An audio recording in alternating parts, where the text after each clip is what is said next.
Halo, perkenalkan nama saya Gloria Enika Juangalenge dari jurusan Sistem Informasi semester 1. Saat ini saya akan menjelaskan 3 ringkasan paper yang ada dalam materi pengantar internet. Selamat menyaksikan. Saat ini saya akan menjelaskan penjelasan tentang ringkasan dari paper Simbiosis Manusia dan Komputer by CGR Licklider. Simbiosis manusia-komputer merupakan perkembangan yang diharapkan dalam interaksi kooperatif di antara manusia dan komputer. Kita awali terlebih dahulu mengetahui apa itu simbiosis.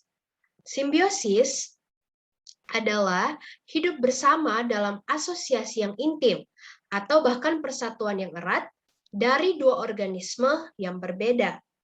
Di dalam simbiosis manusia dan komputer, kita harus mengetahui hubungan antara manusia yang diperluas secara mekanis serta kecerdasan buatan. Manusia yang diperluas secara mekanis yaitu operator manusia, menyediakan inisiatif, arah, integrasi, dan kriteria. Sedangkan kecerdasan buatan yaitu yang membantu manusia atau manusia di luar sistem. Kita masuk ke dalam tujuan simbiosis manusia dan komputer. Yang pertama, untuk mencegah masalah yang telah dirumuskan sebelumnya atau untuk memproses data menurut prosedur. Yang kedua, membawa mesin komputasi secara efektif ke dalam bagian perumusan masalah teknis. Saat ini kita masuk ke dalam 4 fungsi simbiosis manusia dan komputer. Yang pertama, peralatan pemrosesan informasi. Yang kedua, mesin inferensi statistik. Dan yang ketiga, teori keputusan. Keempat, teori permainan untuk membuat evaluasi dasar dari tindakan. Kita masuk ke dalam 5 prasyarat untuk realisasi simbiosis manusia-komputer. Yang pertama, kecepatan ketidakcocokan antara manusia dan komputer. Setiap komputer skala besar saat ini terlalu cepat untuk pemikiran kooperatif real-time dengan satu orang. Jelas, demi efisiensi, komputer harus membagi waktunya di antara banyak pengguna. Untuk itu, komputer harus memperluas dirinya menjadi jaringan pusat atau jaringan pusat-pusat seperti yang terhubung satu sama lain melalui jalur komunikasi pita lebar dan ke pengguna individu dengan layanan kabel yang disewakan. Dalam sistem seperti itu, kecepatan komputer akan seimbang dan biaya memori raksasa dan program canggih akan dibagi dengan jumlah pengguna. Kemudian, yang kedua adalah persyaratan perangkat keras memori.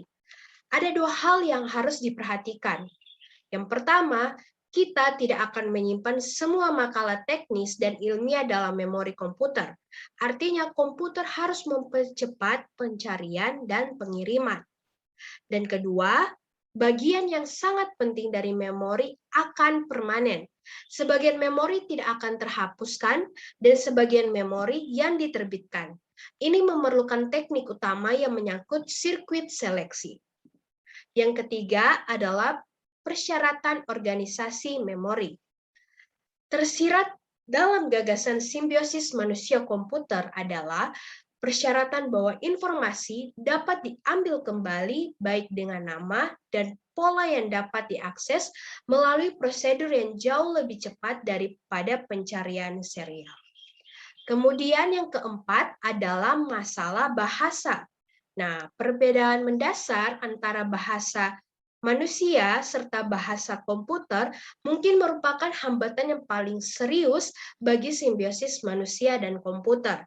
Namun, meyakinkan untuk mencatat langkah besar apa yang telah dibuat melalui program interpretatif dan khususnya melalui program praktikan atau kompilasi seperti Fortran untuk mengadaptasi bahasa komputer ke bentuk bahasa manusia.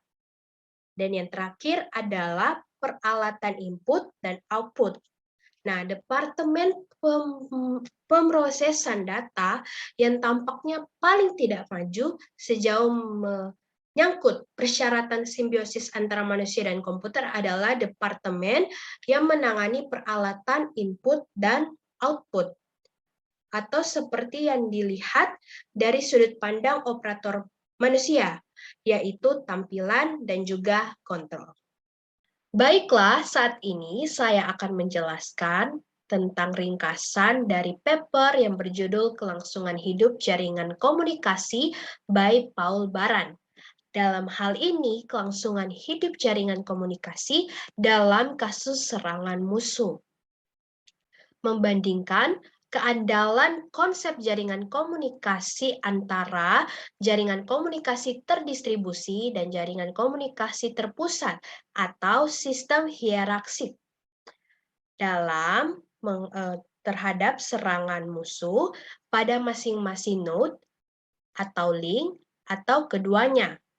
Hal ini dapat ditunjukkan pertama dalam jaringan komunikasi sistem terpusat. Jaringan komunikasi sistem terpusat ini lebih rentan terhadap serangan musuh karena penghancuran satu simpul pusat menghancurkan komunikasi stasiun akhir. Kemudian yang kedua, jaringan komunikasi terdistribusi. Nah, jaringan komunikasi terdistribusi ini lebih bertahan terhadap serangan musuh, sehingga memiliki prospek masa depan. Hal ini karena beberapa alasan. Yang pertama, karena jaringan komunikasi terdistribusi ini memiliki tingkat redundansi yang terkoneksi, sehingga apabila terjadi penghancuran terhadap sejumlah kecil node, maka pada level tertentu ada metode alternatif membangun jaringan. Kemudian di samping itu, setiap node dan link dalam array memiliki kapasitas dan fleksibilitas switching sempurna yang memungkinkan transmisi antara station. Sedangkan probabilitas kehancuran masing-masing simpul terpisah, di mana pergantian sempurna dalam jaringan terdistribusi menunjukkan kinerja jaringan. Nah, kinerja jaringan sebagai berikut. Sensitivitas terhadap penghancuran node 100% operasi dari link. Kemudian, sensitivitas terhadap link 100% operasi node. Dan sensitivitas penghancuran link setelah 40% node dihancurkan. Kemudian yang kedua adalah di samping tingkat redundansi juga menggunakan pendekatan keanekaragaman tugas, yaitu redundansi penugasan. Nah, redundansi penugasan ini yakni keragaman penugasan yang tidak memerlukan switching, melainkan simpul jalur independen di antara setiap pasangan station dalam jaringan. Nah, ada perbedaan antara redundansi penugasan dan switching redundansi atau terdistribusi, yaitu pada switching redundansi, setiap station diasumsikan memiliki kemampuan switching sempurna, sedangkan redundansi penugasan tidak diperlukan switching. Kemudian, switching sempurna ini memiliki batas atas kinerja sistem yang diharapkan untuk jaringan grid.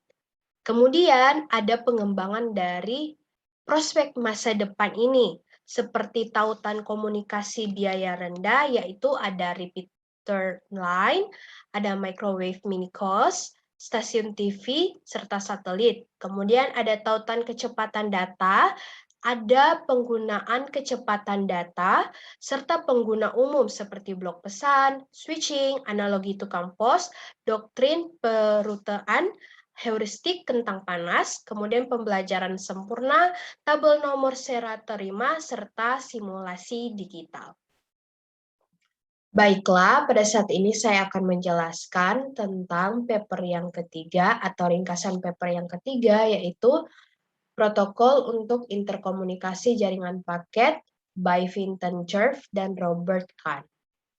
Protokol untuk interkomunikasi jaringan paket itu berhubungan dengan paket switching network, yaitu sebuah jaringan paket switching cache yang terdiri dari satu set sumber daya komputer yang disebut dengan host. Kemudian kita masuk ke dalam the gateway notion. Gateway harus memahami alamat sumber dan tujuan host. Gateway mungkin dipaksa untuk membagi paket menjadi 2 atau lebih paket yang lebih kecil. Tindakan ini disebut dengan fragmentasi.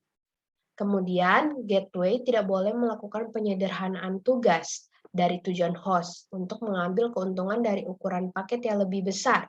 Gateway tidak boleh melakukan fungsi ini dikarenakan gateway reassembly dapat menyebabkan masalah buffering.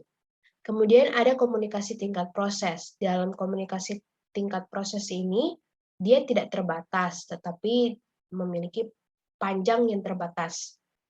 Dalam host, menurut Vinton Cerf dan Robert Kahn, mereka berasumsi bahwa keberadaan program kontrol transmisi atau TCP yang menangani transmisi dan penerimaan pesan itu atas nama proses yang dilayaninya.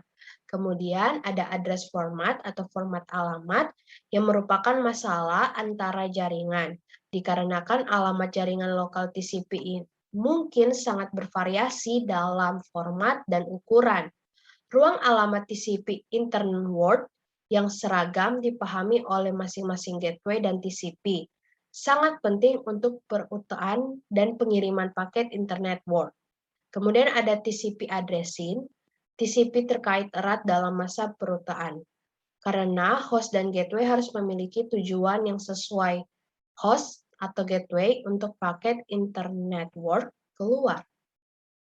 Kemudian ada port addressing atau sebuah TCP penerima dihadapkan dengan tugas demultiplexing aliran paket internet world yang diterimanya dan merekonstruksi pesan asli untuk setiap proses tujuan.